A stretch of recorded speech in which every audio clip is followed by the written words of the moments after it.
Vamos a compartir pantalla acá. Bueno, ¿estamos todos? Sí, sí. Bueno. Bueno, vamos a hablar de bradiarritmias. Vamos a hablar de bradiarritmias y sí, un poquito de marcapaso, aunque después vamos a tener alguna clase de marcapaso seguramente. Así que bueno, vamos a encarar el tema de bradiarritmia, que es lo que estaba, digamos, en el módulo. Entonces, las bradiarritmias pueden ser por dos grandes, la clasificamos por dos grandes alteraciones. Por alteración del nódulo sinusal, o sea, no funciona, por ende el corazón va a andar más lento y vamos a tener bradiarritmia. Las bradiarritmias son todo ritmo cardíaco menor a 60 latidos por minuto. Ese es el límite que se pone, digamos, para decir de acá en más son bradiarritmias, 60 latidos por minuto. Esa alteración del nódulo sinusal puede ser primaria o secundaria. Primaria es por alteración intrínseca del nódulo sinusal, enfermedades degenerativas que atacan el nódulo sinusal, puede ser cardiopatía isquémica, la derecha da irrigación al nódulo sinusal y su alteración o la isquemia del nódulo sinusal, de las células del nódulo sinusal, puede generar una disfunción del nódulo. Eso sería primaria. Y secundaria por algunas otras alteraciones que generan bradicardia sinusal. Por ejemplo, una de las más comunes, el hipotiroidismo. Pero también pueden ser estímulos vagotónicos, o sea, tener una estructura sinusal normal, pero esa estructura neurosinusal estar sometida a un estímulo vagotónico muy acentuado, como ocurre en algunos deportistas que tienen en reposo estímulos vagotónicos muy grandes, y el nódulo sinusal generar mucha bradicardia durante el reposo. Entonces esas son las alteraciones, las bradiarritmias por alteración del nódulo sinusal. Y puede haber bradiarritmias también por alteración de la conducción auriculoventricular. Esa conducción auriculoventricular la vamos a dividir en tres, anatómicamente, digamos, en tres partes. Supraisiana, por arriba de las de His, léase nódulo auriculoventricular. Intraisiana, que está dentro de las de His, e infraisiana cuando abarca las ramas de las de His, rama derecha o rama izquierda. ¿Cuáles son los criterios diagnósticos de la enfermedad del nódulo sinusal? Bueno, primero que haya bradicardia sinusal, menor a 60 latidos por minuto, que haya paro o pausas sinusales pesquisados en un electrocardiograma, pero el estudio que tiene mayor valor diagnóstico en Holter. El Holter clásicamente es el método diagnóstico ideal para diagnosticar disfunción sinusal. Ahí vamos a ver los paros o las pausas sinusales. Bloqueos sinoauriculares. Estas son bloqueos que ocurren entre la aurícula y el nódulo sinusal. Clásicamente el síndrome Tachy-Brady, que es el paciente que hace generalmente desfibrilación auricular, pues se dan pacientes añosos que tienen como taquicardia o la parte taqui, muchas veces fibrilación auricular o una taquicardia auricular, y cuando esa taquicardia bruscamente para, que por supresión, digamos, ¿no es cierto?, por sobreestimulación de la célula del nódulo sinusal, genera bradicardia. Cuando para esa taquicardia se ven la bradicardia o los paros sinusales. Y después la otra es la insuficiencia cronotrópica, que es la incapacidad de lograr incrementos de la frecuencia cardíaca ante el ejercicio. Esto, lo más práctico es, digamos, tener en cuenta para diagnosticar insuficiencia cronotrópica es que no pase los 100 latidos por minuto en una ergometría. El paciente que no pasa los 100 latidos por minuto en una ergometría, podemos decir que tiene insuficiencia cronotrópica. Tenemos que recordar que el 30% de los pacientes que presentan enfermedad del nódulo sinusal pueden presentar enfermedad en la conducción distal. Esto se vio en estudios ya viejo, de la década del 60, el 70, cuando empezamos con los marcapasos, y se vio que los pacientes con enfermedad del nódulo sinusal, en la evolución, enfermedad del nodo AB del His-Purkinje. Entonces, estos pacientes muchas veces no conviene colocarle un marcapaso solamente un AAI en la aurícula, porque quizá al curso del tiempo, con los años, desarrollan enfermedad distal del sistema de conducción y con un marcapaso ahí nos quedamos a mitad de camino. ¿Se va entendiendo? Sí, Bueno, perfecto. acá tenemos un electrocardiograma ¿Para típico. pausa hay algún valor en específico para diagnosticarla o simplemente es ¿Cómo? ¿Cómo? morfológico? ¿Para diagnosticar una pausa hablamos de cierto tiempo o es a la vista nomás? Sí, pausas sinusales, cuando vos hablas de pausa sinusal, es cuando el nódulo auriculoventricular tiene un paro de no más de 2 ciclos. Ah, perfecto. Y paro sinusal cuando son más de 2 ciclos, se habla ya de paro sinusal. ¿eh? Perfecto. Algunos también, digamos, entran en el diagnóstico de pausa sinusal el hecho de que tiene que ser, digamos, múltiplo. O sea, la pausa sinusal es como que varias ondas P no salen, en cambio el paro sinusal es cuando ya más largo. Pero generalmente son 2 ciclos, cuando son más de 2 ciclos cardíacos se habla de pausa, y si son más de 2 ciclos se habla de paro sinusal. Acá, por ejemplo, podríamos decir sinusal, porque viene con este ritmo de sinusal y acá tendría que haber una P que no hay. Entonces esto es una pausa sinusal. Si fuera más largo, diríamos que es un paro sinusal. Esto es característico. Acá lo pesquisamos en un electrocardiograma, pero el Holter es el método por excelencia para pesquisar estas disfunciones sinusales. Acá tenemos otro paciente con un clásico síndrome taquibradi, donde acá vemos la bradicardia. El paciente está bradicárdico y acá una extrasístole ventricular genera una taquicardia. Y cuando la taquicardia revierte, se ve otra vez la bradicardia, ¿no? Esto es un síndrome taquibradi. En este caso particular, el paciente tenía un Wolff, Parkinson-White, que lo ven acá. Esta diapositiva es interesante porque cuando el Wolff es una vía aurículo-ventricular, une la aurícula con el ventrículo. Entonces, ¿qué necesitamos para que se vea el Wolff? Necesitamos aurícula. Una aurícula, para que el estímulo baje de la aurícula al ventrículo. Estos latidos son latidos unionales, ven que no tienen P. Entonces, el Wolff no se exterioriza acá, no se evidencia, porque este estímulo arranca en la unión AB y va al ventrículo directo. No tiene aurícula previa. Pero estos latidos que tienen aurícula previa se ve que tienen onda delta. ¿Lo entienden?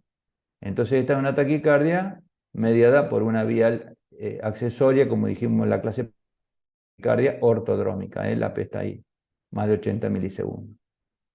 ¿Se entiende? Sí, perfecto. Bueno, la enfermedad del nódulo sinusal también puede exteriorizarse en el tilt test. A veces el tilt test es una herramienta que tenemos para poner de manifiesto a veces una enfermedad del nódulo sinusal. A veces son mixtas, a veces la enfermedad del nódulo sinusal tiene una alteración en la estructura del nódulo sinusal, pero a su vez tiene influencias vagotónicas que, digamos, precipitan aún más las pausas. Este caso es un caso de un paciente que lo subimos a la camilla tilté y empieza y hace digamos, el paro sinusal. Esto ya sería un paro sinusal, ve que son más de 2 ciclos. Paro sinusal con restitución después de a poco va volviendo a lo normal. También evidenciando una disfunción del nódulo sinusal, que puede ser secundaria, como a veces pasa en los tiltés, por estímulos vagales. El estudio electrofisiológico tiene por finalidad, cuando hacemos estudio de la conducción auriculoventricular y del nódulo sinusal, establecer un poco la indemnidad del sistema de conducción del corazón. Entonces, lo que hacemos es registrar el GIS, la aurícula y un ventrículo, y a través de los intervalos de conducción, AH y HB, sabemos un poco cómo es la conducción intraventricular. Siempre vamos a recordar que la onda P se genera desde que nace el impulso del nódulo sinusal hasta que entra el impulso en el nodo AB. Esa va a ser la onda P. Desde el nódulo sinusal al nodo AB. De nódulo a nódulo va la onda P. Después empieza el segmento PR, el segmento PR, donde comienza con la entrada del estímulo en el nodo AB, entrada del estímulo en el GIS Purkinje. Y a partir del GIS Purkinje se genera el QRS. Entonces, si uno mide el PR del paciente, el PR va a medir la conducción desde el inicio del nódulo sinusal, por toda la conducción en la aurícula, por toda la conducción en el nódulo, por toda la conducción en el GIS Purkinje, hasta que llega al miocardio ventricular. Todo eso mide el PR. Todo eso mide el PR. Entonces, cuando uno medimos el PR, no podemos saber si la alteración está en la aurícula, si está en el AH o está en el HB. Es una medida del electro, pero que no nos dice nada en cuanto al sitio de bloqueo que tiene el paciente. Cuando tenemos trastornos de conducción, bueno, los tratamos con un marcapaso, ¿no es cierto? Y acá le pusimos un marcapaso ahí en un paciente con enfermedad del nódulo sinusal. Pero ¿qué pasa? Vemos que el marcapaso dispara en forma irregular. Que un poco lo que veíamos hoy a la mañana cuando hicimos el test a este paciente. Entonces el marcapaso está estimulando la aurícula, conduce al ventrículo, pero por momentos tiene ciclos más cortos. ¿Qué pasa acá? Acá el marcapaso está, hay un latido ventricular, pero hay una retroconducción hacia la aurícula de vuelta. Hay un eco, esto se llama eco auricular, o sea, el estímulo baja al ventrículo, pero vuelve a subir a la aurícula. Entonces, ¿qué pasa acá? Como sensa esta aurícula del marcapaso vuelve a contar su frecuencia cardíaca a partir de este evento sensado. Entonces, por eso estos ciclos son más largos. Este ciclo, al no tener la onda P acá, es normal. Estaba a 70 latidos por minuto. Este ciclo es normal. Este ciclo que aparece la P retroconducida es más largo. Entonces, bueno, para explicar a veces cómo a veces los marcapasos, cuando tenemos alguna cosa, hay que buscar muy bien en el electro qué puede estar pasando, y lo mejor es ponerle, ¿no es cierto?, el programador, porque ahí vamos a saber bien qué es lo que está pasando con el marcapaso, qué es lo que está haciendo. Y acá tenemos una enfermedad nódulo sinusal tratada con un marcapaso bicameral, aurícula y ventrículo, ¿ves? Acá cuando el paciente hace la bradicardia, acá está sensando la aurícula y disparando en el ventrículo. Cuando el paciente hace bradicardia, ya arranca el marcapaso auricular. Estimula la aurícula, estimula el ventrículo. Así está un tiempo estimulando los dos, y cuando la P vuelve a aparecer, sensa la P y dispara el ventrículo. De esta forma evitamos que el paciente haga los episodios de bradicardia. Bueno, eso entonces con respecto a la sinusal. Vamos a los bloqueos auriculoventricular, que es otra de las causas de bradiarritmias.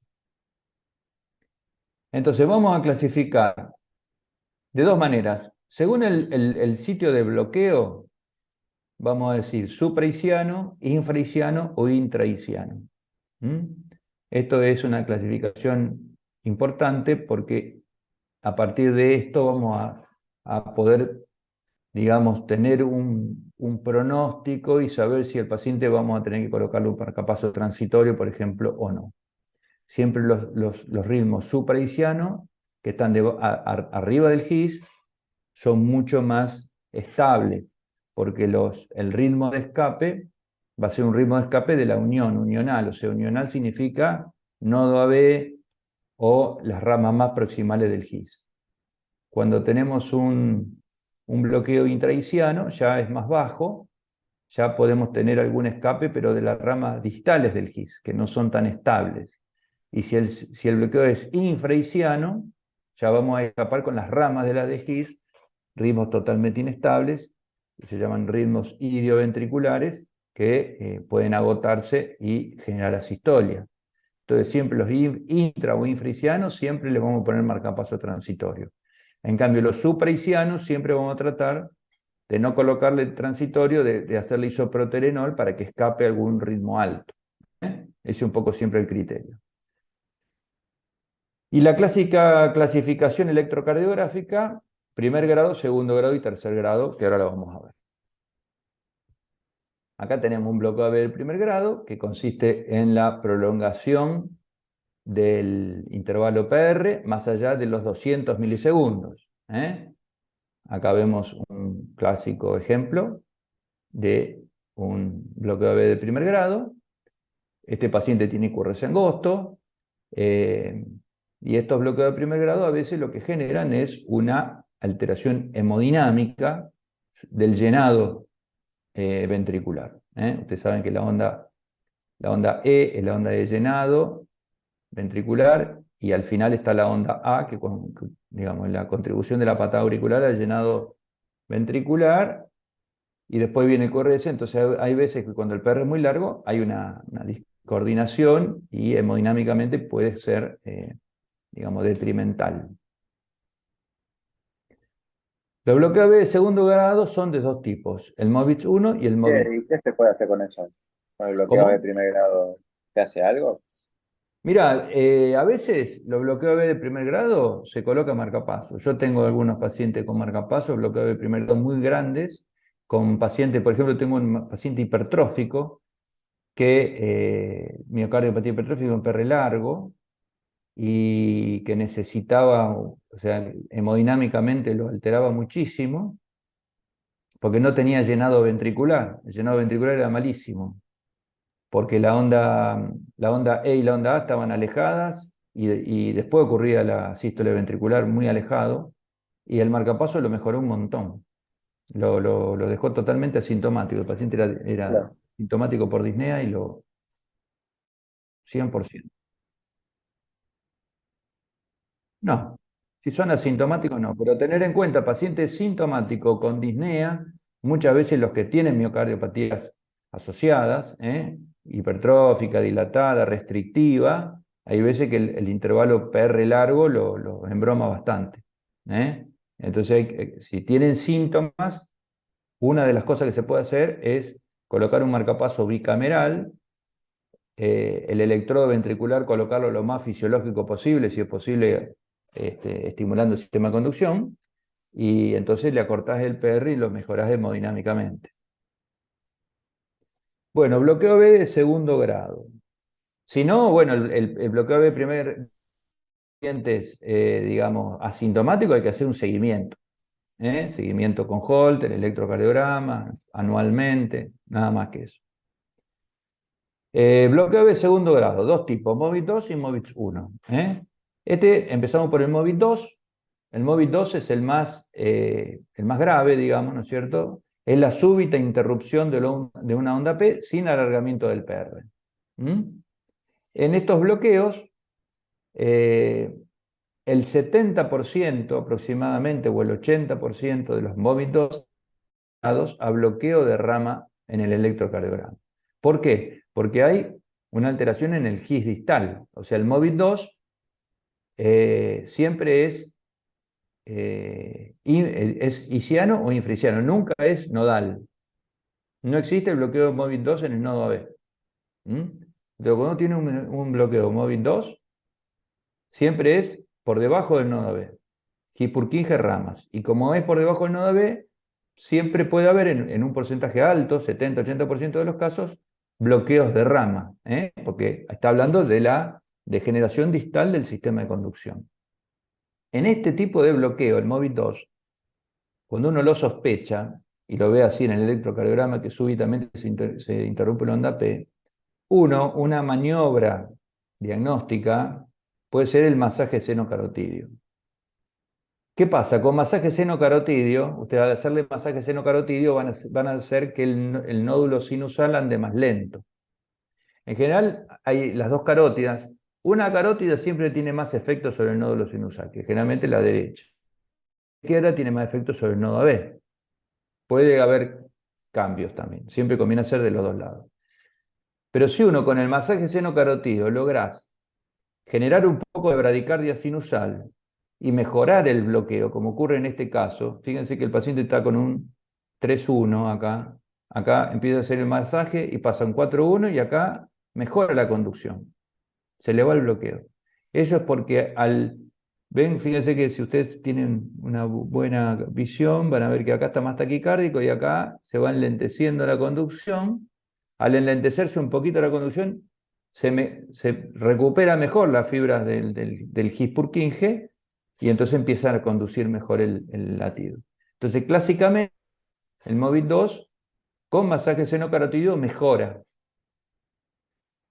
Y al revés, a estos pacientes nunca le vamos a hacer isoproterenol, porque el isoproterenol hace el efecto contrario, aumenta la frecuencia sinusal, generando mayor bombardeo sobre las células del His-Purkinje y aumenta el grado de bloqueo. ¿Estamos? Entonces, siempre tener presente el Movit 2. Siempre el masaje lo va a mejorar y el isoproterenol lo va a empeorar. Acá tenemos otro paciente con un Movit 2. Fíjense que venía bloqueo de rama izquierda, no alarga el PR siempre es el mismo, y súbitamente se interrumpe la P.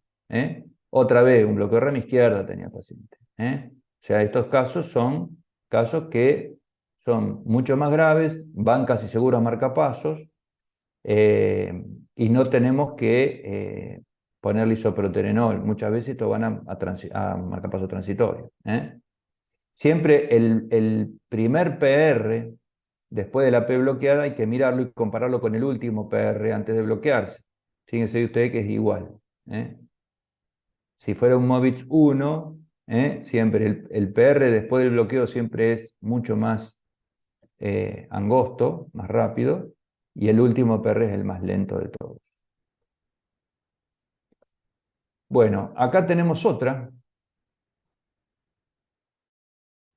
diapositiva donde vemos que un paciente que tiene bloqueo de rama derecha, pero ¿qué pasa? Fíjese la P, conduce con un 2-1. El 2-1 es una entidad independiente, no es ni Movitz 1 ni Movitz 2, es un 2-1. Por eso que esto es importante, pues se presenta muy frecuentemente. Bloqueo B de segundo grado, 2-1. No sabemos si es Movitz 1 o es Movitz 2, porque justamente no tenemos tiempo para que el PR se vaya alargando. Y tampoco sabemos, al no saber cómo es el PR previo, no sabemos si se va alargando, se va cortando, si es una súbita interrupción de onda P o qué es. Siempre, si tiene bloqueo de rama, siempre es más, siempre es peor que tenga bloqueo de rama asociado. Entonces, ¿qué tenemos que hacer cuando tenemos un 2-1 fijo así? Bueno, primero dejar correr el papel, que el paciente hacer un electro prolongado, a ver si en determinado momento hay dos ondas que conducen y ver un poco si se va alargando o no el PR. En segundo caso, en segunda etapa, vamos a hacer masaje seno-carotidio, a ver qué pasa. Si con masaje mejora, probablemente sea un Movitz 2. Si con masaje empeora, probablemente sea un Movitz 1. Los bloqueos Movitz 1 tipo Benkebach empeoran con el masaje seno-carotidio. Entonces ahí vamos a saber si hacerle o no hacerle el isoproterenol y qué conducta tomar. Entonces acá estamos con el mismo paciente. ¿Y qué pasó? Hicimos un electro un poquito más prolongado.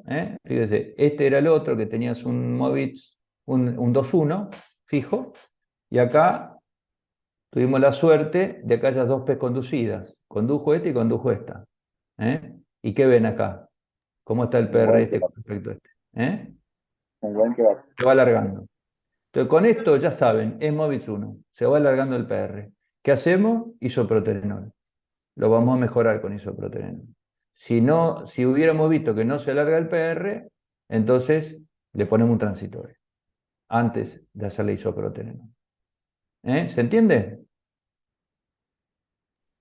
Sí, perfecto. Bueno, acá tenemos esto este es un paciente con un marcapasos, ¿eh? Que estaba con flojo de batería y de repente dejaba de estimular. Y aparece el bloqueo AB completo que tenía el paciente. Epa. Pero esto es para explicar lo que es la memoria electrotónica. Cuando uno tiene un paciente que ingresa a veces a veces sin, o sea, es portador de marcapasos, le hacen un electro y ¿qué pasa? Tienen esto.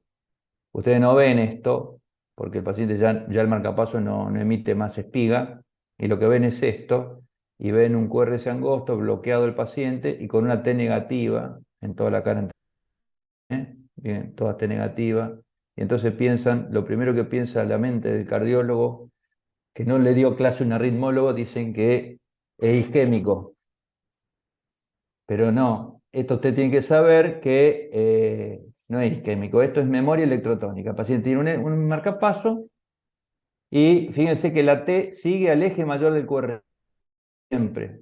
La T, no sé por qué se me pasa, voy a tener un tiempo. La T sigue el eje mayor del QRS. QRS negativo, T negativa. QRS negativo, T negativa. QRS positivo, T positiva. QRS positivo, T positiva. Negativo, negativo. Y así siempre. ¿Está? Eso es memoria electrotónica de la onda T, fenómeno fisiológico que ocurre después de tener el paciente QRS ancho. Se llama memoria electrotónica. Es un fenómeno electrofisiológico normal, se discute mucho por qué, pero ocurre cuando tenés una taquicardia ventricular y el paciente está un tiempo con taquicardia ventricular, por ejemplo, por ese ancho y revierte, queda con las T negativas. Cuando tiene un Wolf y el Wolf vos se lo ablacionás y después queda con las T negativas. O cuando viene con un marcapaso. O sea, él tiene que estar un tiempo con bloqueo de rama o con QRS ancho para tener la memoria electrotónica. Bueno, y el bloqueo B de tercer grado, la súbita interrupción de la conducción AB con múltiples ondas P. Acá tenemos también en un tiltés positivo en un paciente con un bloqueo AB de tercer grado. También puede ser primarios o secundarios, ¿no es cierto? Secundarios por incremento del tono vagal, como en este caso. Clásico síncope vasovagal, donde al principio hay un aumento de una taquicardia. Acá hay otro amague de taquicardia, libera el simpático. Ese aumento del simpático genera activación de la fibra de la pared posterior del corazón, porque el corazón empieza en esta etapa a latir en forma muy vigorosa por aumento de la adrenalina, y la estimulación de los presorreceptores de la pared posterior del corazón genera un estímulo vagal muy fuerte que genera esto. Fíjense cómo se va bloqueando, y acá se bloqueó completo, y acá después aparece la asistolia. Y acá se recupera. Bloqueo B completo, donde siempre hay más ondas P que QRS. Muchas veces ocurre esto que viene asociado a un bloqueo de rama o a un ritmo idioventricular. Siempre hay que estudiar el ritmo idioventricular. Mientras más parecido a un bloqueo de rama sea, más alto es. Más alto es. Fíjese, acá tiene una imagen de bloqueo de rama derecha. Son bloqueos más altos, con un hemibloqueo posterior. Escapa bien con las ramas y eso a veces mejora con isoproterenol en estos ritmos, cuando son altos. Acá tenemos un caso de un bloqueo AB congénito. El bloqueo AB congénito es un bloqueo AB completo que ocurre a nivel del nodo auriculoventricular. O sea, es como que el nodo auriculoventricular está partido. El bloqueo AB congénito, digamos, los dos componentes del nodo AB que se generan en etapa intraembrionaria no se conectan. Entonces se ocurre un bloqueo AB, pero bien alto. Tiene siempre escapes muy altos, como en este caso. Si el QRS es normal, estos chicos muchas veces se diagnostican en etapas más tardías de la vida, a veces en la adolescencia, en los chicos jóvenes, en los chicos en etapa escolar, porque el chico tiene un desarrollo prácticamente normal, pero hoy en día la indicación es colocar un marcapaso en estos chicos, para generar una una conducción AB normal y un aumento y disminución de la frecuencia cardíaca acorde al ejercicio. Esto acuérdenselo porque esto es bien, bien patognomónico del bloque AB congénito, bloque AB de tercer grado. Bueno, este es un episodio de un chico, creo que ya se lo mostré, un chico internado por episodio sincopal. En el niño tenía un Wolf y tenía un bloqueo AB completo congénito, este chico, y vivía a través del Wolf. El Wolf le salvaba la vida porque al tener el nodo AB bloqueado y tener un Wolf, conducía por el Wolf. A mí me llamaron a este chico por convulsiones. En los chicos las convulsiones a veces pueden presentarse por bloqueos auriculoventriculares. Acá lo que veíamos era que desaparecía por momentos, desaparecía el Wolf porque hacía aumento de la frecuencia cardíaca. Cuando llegaba el periodo refractario de la vía, se bloqueaba la vía y se bloqueaba todo. Y ahí hacía la convulsión. Bueno, hablamos un piquitín son justo las 8. Hablamos 15 minutos de dispositivos cardíacos. Hoy en día tenemos marcapasos, cardiodesfibriladores, resincronizadores, del lado izquierdo, resincronizadores, terapia de resincronización cardíaca con desfibrilador, sin desfibrilador, etc. Entonces, ¿cuándo vamos a elegir un marcapasos? Como dijimos recién en la clase de bradyarritmia, o funciona mal el nódulo sinusal o una alteración de la conducción AB. Entonces, ¿cuáles van a ser las indicaciones tipo 1 de marcapasos en pacientes con bloqueo AB? Tipo 1, bloqueo AB de tercer grado asociado con síntomas por bradicardia, pausas mayores a 3 segundos o ritmos menores a 40 latidos por minuto, posablación del nodo AB, postoperatorio que no resuelvan en el corto tiempo, o enfermedades neuromusculares que muchas veces se asocian a bloqueo AB de tercer grado. O bloqueo AB de segundo grado sintomático. Estas son las indicaciones tipo 1 de implante de marcapaso.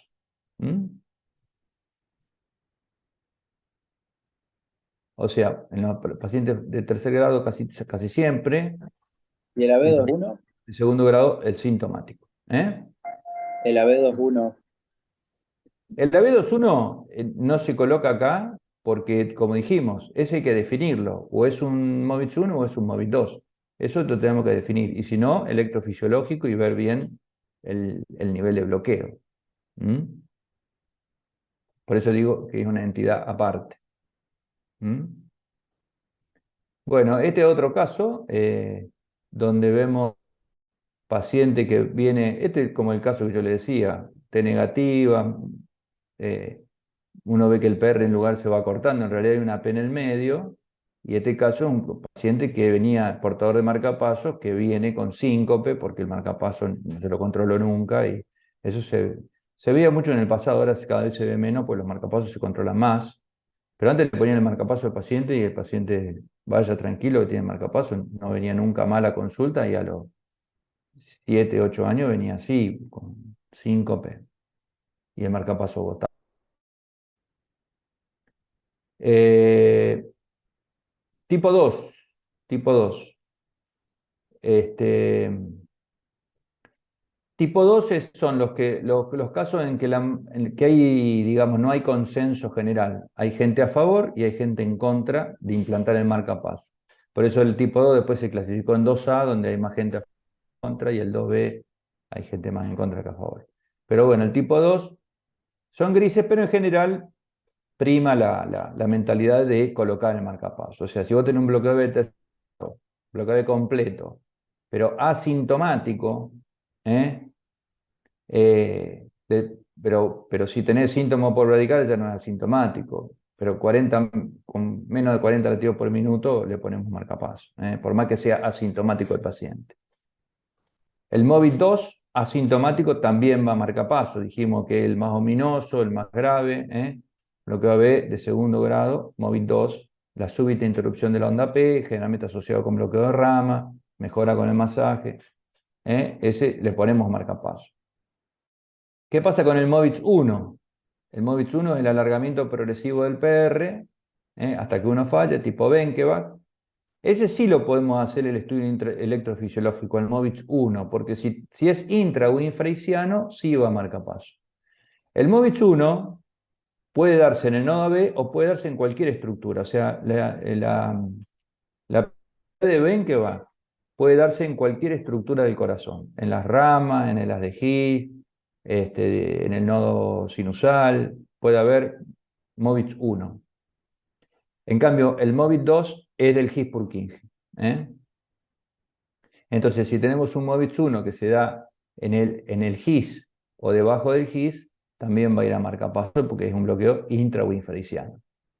Y acá tenemos lo que yo le decía, el bloqueo AB de primer grado, sintomático, cuando vos tenés paciente con disnea, cardiopatía y disnea y tenés un bloqueo de primer grado, o con aquellos mayor a 300 milisegundos en pacientes con insuficiencia cardíaca, es lo que decíamos, es una indicación tipo 2, pero con mucha gente a favor de implantar marcapaso. Y tenemos alguna experiencia en pacientes, como yo le decía, en algunos restrictivos, realmente son que andan muy bien.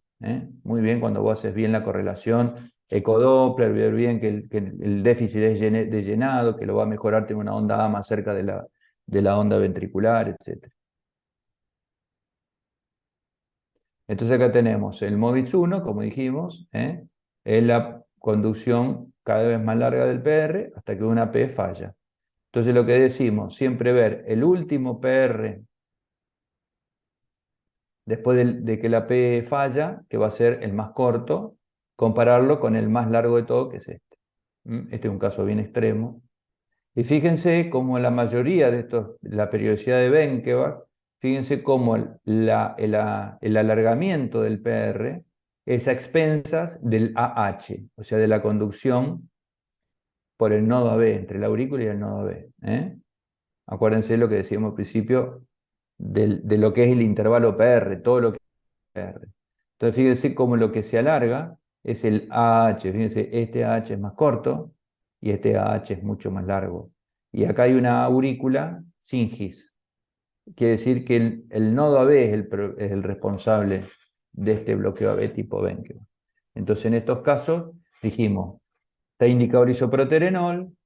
En el electrofisiológico, si vemos esto, quiere decir que es nodal. Y estos casos, cuando son asintomáticos, no son indicación de marcapaso. O sea, el MOVIX 1 asintomático no requiere marcapaso. Tiene que ser sintomático. Acá hay ¿Y unos evoluciona el momentos. bloqueo completo eso o queda estable por ¿Cómo? año? ¿Evoluciona el bloqueo completo después o queda estable por No, año? no, queda estable, muchas veces queda estable. Muchas veces, este otro concepto, hay que diferenciar estos bloqueos, MOVIX 1, hay que diferenciar en qué momento del día aparecen.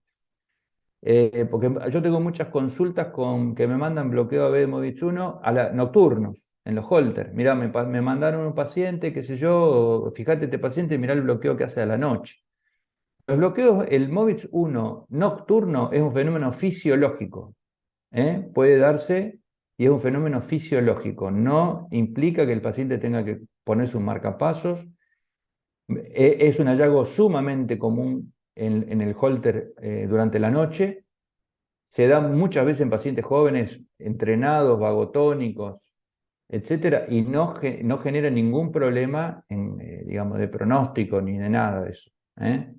Perfecto. Y Es tampoco muy hace falta común el estudiarlo. COVID 1 nocturno, muy común. Entonces, no haces nada con estos pacientes. Distinto es si tenés un MOVIX 1 caminando por la calle, digamos, ¿no es cierto? Ese paciente sí hay que estudiarlo mejor, electrofisiológico, ver, requiere mayor evaluación. Requiere mayor evaluación. Pero esto muchas veces se da a la noche. Muy importante el momento del día, o a la siesta, momentos de alto tono vagal. A veces paciente que, por ejemplo, se sincopa porque tiene un episodio de vómitos. Este, y en el vómito a veces hay una descarga importante y puedes tener un bloqueo de MOVIX 1 que generó un síncope, pero es, digamos, una situación totalmente reversible. Perfecto. Bueno, y acá tenemos, sí, otra pregunta, sí.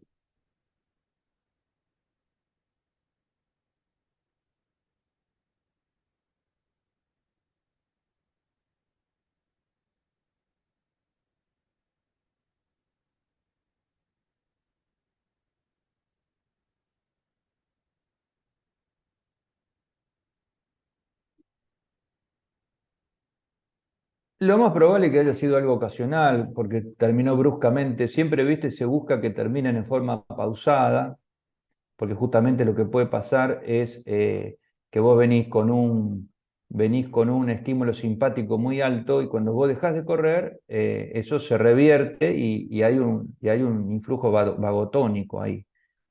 Eh, entonces, bueno, a veces pueden ocurrir bloqueos en ese momento. Hay un concepto a nivel del manejo del sistema nervioso autónomo que se llama, inhibición por aumento del otro sistema. No me acuerdo bien exactamente el nombre, pero digamos, lo que dice esto es que cuando vos venís, el sistema nervioso autónomo es como una balanza. Cuando sube uno, baja el otro, ¿no es cierto? Y cuando sube uno, baja el otro. Pero cuando vos venís con alto tono adrenérgico, y ese tono adrenérgico baja súbitamente y aparece el vago, ese influjo vagal va a ser muy grande. Muy grande, porque es proporcional al simpático que vos tenés súper activado, a lo mejor haciendo una maratón, y de golpe vos parás, se activa el vago y ese influjo vagal va a ser muy alto. ¿eh? Entonces eso ténganlo presente. Pasa en el tilt también. Es este estímulo adrenérgico que tenés muy grande, se contrapone con el vago, que después viene el vago, cuando vos tenés pico alto del simpático, va a tener un pico alto del vago después. ¿eh? Este, Acentuación por inhibición, no me acuerdo, después ya me voy a acordar el nombre, tiene un nombre particular, pero es eso. Entonces a veces los deportistas hacen eso, o sea, de venir muy al palo, si vos lo parás bruscamente, pueden hacer algunas cuestiones ahí cuando vos súbitamente lo detenés. Por eso que se aconseja mucho que que trote, que camine un rato y después recién lo parás. ¿eh? Puede haber ahí. Por eso otra de las cosas, el deportista, cuando para, siempre hay que tratar de que la cabeza esté un poco abajo del corazón. Viste, muchas veces los que corren 100 metros llano que paran, se ponen para abajo, vieron que se ponen para abajo del corazón para tratar de irrigar, porque son tipos que tienen un tono vagal tremendo, súper importante. Este, bueno, acá siguiendo con la clase, acá tenemos eh, un, un bloqueo tipo MOVID 2 infranodal debajo del nodo B y la súbita interrupción de la onda P. De la onda P. Y fíjense en el electrofisiológico cómo se ve aurícula con GIS y el bloqueo ocurre debajo del GIS. Entonces, ¿qué pasa acá? El bloqueo es infraisiano, debajo del GIS. Esto es casi seguro marcapaso definitivo porque está hablando de una conducción muy inestable, debajo del GIS no hay red y este paciente peligroso, pues esto sí se asocia a peor pronóstico. Bueno, ¿qué pasa con los bloqueos fasciculares y marcapasos? ¿Mm? Asociado con bloqueo de tercer grado, asociado con MOVID 2, asociado a síncope.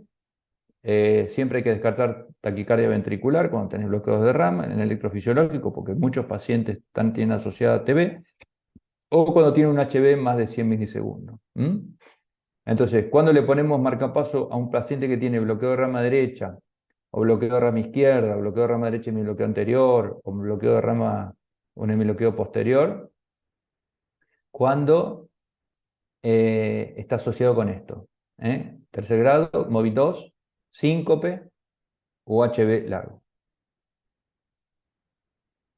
El bloqueo de rama alternante también es una condición a tener siempre en cuenta, que cuando alternan los bloqueos de rama, es indicación por esto solo de colocar un marcapaso. Quiere decir que las dos ramas están enfermas y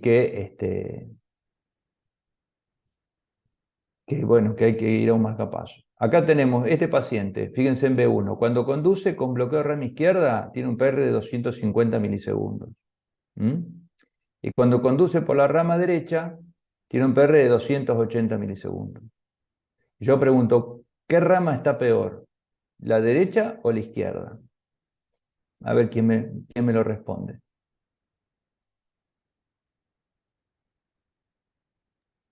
La izquierda. De izquierda. Muy bien. Porque, ¿qué pasa? En el peor de los casos, el peor PR es este, 280. La rama derecha está bloqueada, o sea, baja por la izquierda. La izquierda está peor, ¿eh? Porque tarda 280 en bajar. La derecha está un poco mejor, ¿eh? Pero las dos están mal. ¿Mm? Muy bien. Indicaciones de marcapaso de paciente con bloqueo B asociados a infarto. ¿Mm? ¿Cuándo le ponemos un marcapaso a un paciente que tiene infarto? Siempre bloqueo B de segundo grado o mayor, intra o infriciano, siempre cuando decimos intra o infriciano hay que hacer electrofisiológico. O bloqueo B de tercer grado persistente, esto es diagnóstico electrocardiográfico, siempre es imperativo hacer electrofisiológico en los postinfartos con bloqueos AB. Indicación de marcapaso de enfermedad con nodo sinusal. Bueno, bradicardia sintomática es la indicación más importante y más frecuente de colocar un marcapaso. Bradicardia sintomática, los pacientes con enfermedad de nódulos sinusales es la enfermedad más frecuente para colocar marcapasos. Incompetencia cronotópica sintomática, que dijimos que el paciente no llega a los 100 latidos por minuto en ergometría. Frecuencia cardíaca menos de 40 latidos por minuto utilizando las drogas que son necesarias para el paciente. O bradicardia de menos de 30, aún sin síntomas le ponemos marcapaso. Acá tenemos un estudio electrofisiológico clásico en un paciente de enfermedad nodo sinusal. Lo que hacemos es estimular la aurícula a alta frecuencia y cuando paramos después de un minuto de estimular, vemos esto. Esto se llama tiempo del nódulo sinusal, tiempo de recuperación del nódulo sinusal. Lo que pasa es que cuando vuelve a estimular, el nódulo se llena de calcio y lo primero que hace la célula que no funciona bien es un déficit de volver a chupar ese calcio del retículo sarcoplásmico, lo tiene que chupar todo para volver a poner la célula en cero, para volver a generar otro potencial de acción. Y eso es lo que tienen alteradas las células, el metabolismo cálcico. Por eso que a estos pacientes nunca le va a dar un bloqueante cálcico ni nada de eso. ¿Cuándo le ponemos marcapaso a un paciente con hipersensibilidad del seno carotidio o síncope neurocardiogénico? Bueno, síncope recurrente causado por estimulación del seno carotidio con pausa mayor de 3 segundos, un síncope recurrente con respuesta de hipersensibilidad del seno carotidio o una respuesta cardioinhibitoria en el TIL-TES. Esto es una indicación de marcapaso que no se hace muy frecuentemente, pero cuando hay respuestas cardioinhibitorias importantes, está indicado. Bueno, vamos a parar acá. Otro día vamos a hablar, yo calculo que tenemos una clase de los marcapasos para hablar de todo esto, de los DOO, DDD y todo esto, que merecemos una clase más tranquila para ver bien todo. Así que bueno, chicos, eso fue todo. ¿Algunas preguntas de bradiarritmias? En el taquibradi, qué modo usamos? El síndrome de taquibradi muchas veces vos le ponés el marcapaso y después le podés dar drogas para las taquicardias. Perfecto. Y siempre, ahora vienen los marcapasos con respuesta, ¿cómo es? Eh, con cambio automático de modo, que se cambian de modo automáticamente cuando sensan frecuencia rápida en la aurícula. Vos eso lo podés activar.